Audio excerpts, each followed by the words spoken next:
婚姻未了有一单，那像因为这电力设备上过旧，昨日暗时向断电，这就造成温爱水车超过12点钟袂芳，鱼也是死规窟的。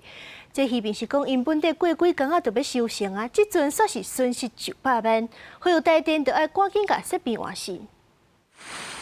永时河告德白啊，甲已经浮伫水面的死鱼勾去岸边。即搭是伫云林县未了乡苦厝永时渔湾啊。9月30暗时6点外，好亲像电力设施老旧，造成电线落去断电，地势拍空气的水车停将近12点钟，鱼啊煞一直死去。了上班过来食的啊，我咧鱼啊已经暗时伫中间就死啊。你安尼水车无拍几点钟？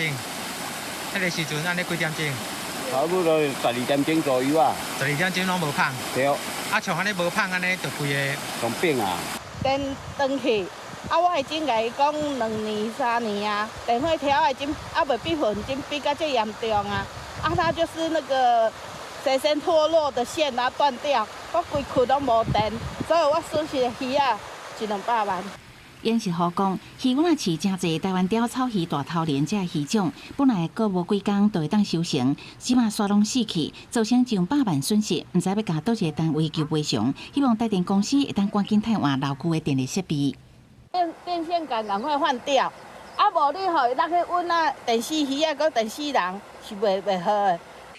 其实我们已经有设计要改善了。那就像刚刚说到的，现场是养殖渔业的场所，它的道路真的非常狭小，那工程车辆进入会比较困难。那我们其实已经也安排10月中旬大概会过去做改善。台电云林区处表示，目前现场的电力经过紧急抢修，初中昼已经复电啊，后续会派工进行老旧设施的汰换。 啊，毋过因为电业是发供电设备特性甲运转维护限制，无法度保证永远袂停电。对用电袂使中断的场所，业者爱准备发电机来备用，避免造成重大损失。公司新闻采访报道。